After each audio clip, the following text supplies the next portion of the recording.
On March 18, 1990, two men dressed as police officers walked into Boston's Isabella Stewart Gardner Museum. 81 minutes later, they walked out with $500 million worth of art. Over 30 years later, the empty frames still hang on the walls, and the thieves have never been caught. This is the story of the greatest art heist in history. The Isabella Stewart Gardner Museum isn't just any museum, it's a Venetian-style palace filled with priceless masterpieces collected by Isabella Stewart Gardner herself, a wealthy Boston socialite who died in 1924. Her will specified that nothing in the museum could ever be moved or changed. The collection included works by Rembrandt, Vermeer, Degas, and Monet. On that fateful night, only 2 security guards were on duty, and the security system was minimal at best. It was St. Patrick's Day weekend, and Boston was alive with celebrations. At exactly 1:24 a.m., the night guard Richard Abath was stationed at the security desk when the doorbell rang. Through the intercom, 2 men in police uniforms claimed they were responding to a disturbance call. Against all protocol, Abath buzzed them in. The moment those doors opened, everything changed. The fake officers immediately announced they had outstanding warrants for the guard's arrest. Before Abath or his colleague could react, both were handcuffed. The thieves weren't there to arrest anyone. They dragged both guards to the basement, bound them with duct tape, and handcuffed them to pipes. For the next 81 minutes, these men moved through the museum like ghosts.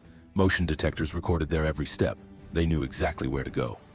In the Dutch room, they cut Rembrandt's Storm on the Sea of Galilee from its frame, his only known seascape. They took Rembrandt's A Lady and Gentleman in Black. Then they stole one of the most precious paintings in existence, Vermeer's The Concert, one of only 34 known Vermeers in the world. They grabbed 5 Degas drawings, Monet's Chez Tortoni, a Chinese bronze beaker from the Shang dynasty, and even a Napoleonic eagle finial from a flagpole. But here's where it gets strange. They tried to steal Rembrandt's self-portrait but couldn't remove it, so they left it. They walked past countless other masterpieces worth millions without touching them. Some paintings they carefully removed, others they cut from frames, damaging them in the process. Their selection seemed both calculated and chaotic, professional yet amateurish. When museum staff arrived at 8 a.m., they found the guards still bound in the basement. The walls bore the scars of empty frames. 13 pieces of irreplaceable art were gone. The FBI immediately took over the investigation. The museum offered a $5 million reward, later increased to $10 million.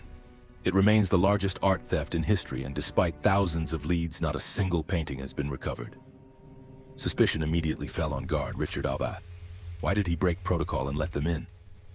Security footage showed he had inexplicably opened a side door earlier that night, a door the thieves never used. He passed polygraph tests but remained under scrutiny for years. Some believe he was involved, others think he simply made a fatal mistake. These works were too famous, too recognizable. The legitimate art market wouldn't touch them, and the black market couldn't move them either. The paintings had become worthless to everyone except the museum. Over the years, leads came and went. Someone claimed to have seen the Rembrandt in a warehouse in Philadelphia. Another tip suggested the paintings were in Ireland. A mobster on his deathbed allegedly confessed knowledge of their location, but it led nowhere. Every lead evaporated into smoke.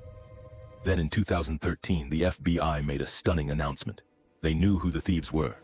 Both men were dead, but they wouldn't release the names publicly, and they still didn't know where the art was.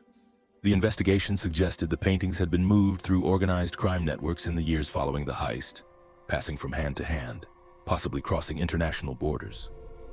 In 2020, investigators revisited the case with fresh eyes and new technology.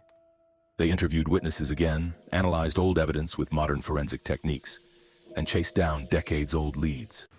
Still, nothing. The paintings remain lost. What makes this case so haunting isn't just the scale of the theft or the value of what was stolen. It's the questions that refuse to die. Why did the thieves take what they took? Why ignore other priceless works hanging inches away? If the FBI knows who did it, why won't they say? And most importantly, where are these masterpieces now? Are they rotting in a warehouse somewhere? Hanging in a private collector's secret room, destroyed? The Isabella Stewart Gardner Museum has never given up hope. The empty frames still hang exactly where the paintings once did, in accordance with Isabella's will that nothing be moved. Those frames have become more than placeholders. They're symbols of loss, of mystery, of a crime that shook the art world to its core. Somewhere out there, 13 priceless works of art exist in the shadows.